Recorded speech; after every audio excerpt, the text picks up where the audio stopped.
Доброго вам, жители и гости канала «Жизнь в Альбабе». Сегодня мы с вами займемся тем, что будем делать противопожарный короб вокруг камина. Сейчас подключил полуавтомат. Начнем с вами потихонечку его изготовления. Отрезал нужный размер. Сделал зарезы, где будем гнуть. Видно, видите, еще дополнительно чертил по 30 сантиметров, чтобы запилить под 45 градусов. Но сейчас покажу. Вот так должно получиться. Это убираем и аккуратно гнем. Чтобы легче было гнуть и гарантированно погнулось в месте, которое мы хотим, можно сделать небольшой пропил. Оп. И 90. Сейчас выровняем.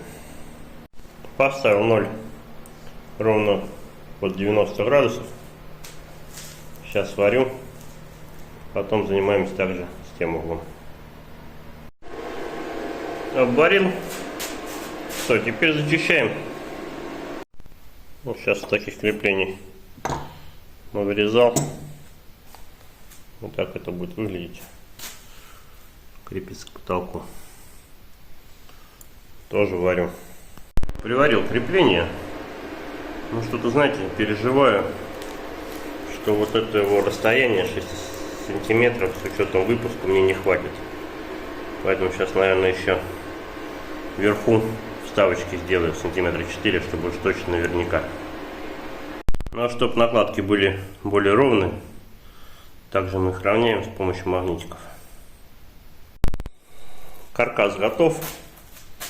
Вот сейчас сварил из 3 кусков сетки одну целую. В размер зарежем и будем приваривать сетку.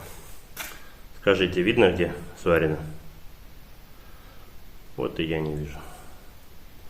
Значит, сварил хорошо. Всю решеточку проварил.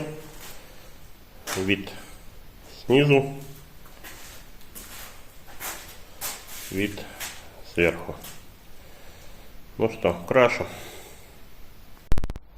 Ну что получилось.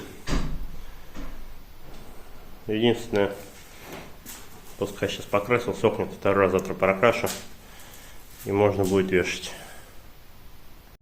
Ну тут тоже видите, где будет противопожарный короб. Просто поклевал чуть и покрасил. Сейчас выскнет, будет примерно цвет камина. Вот сильно стараться не нужно. А дальше будет натяжные потолки. Пришла любимая жена, говорит, слишком светло, делайте мне. Пришлось перекрашивать.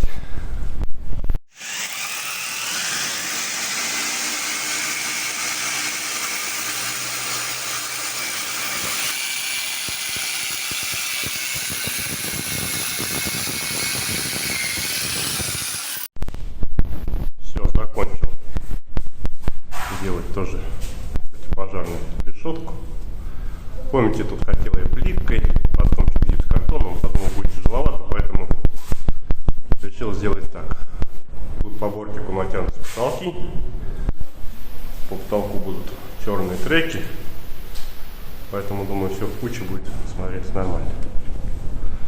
Все, друзья, всем добра.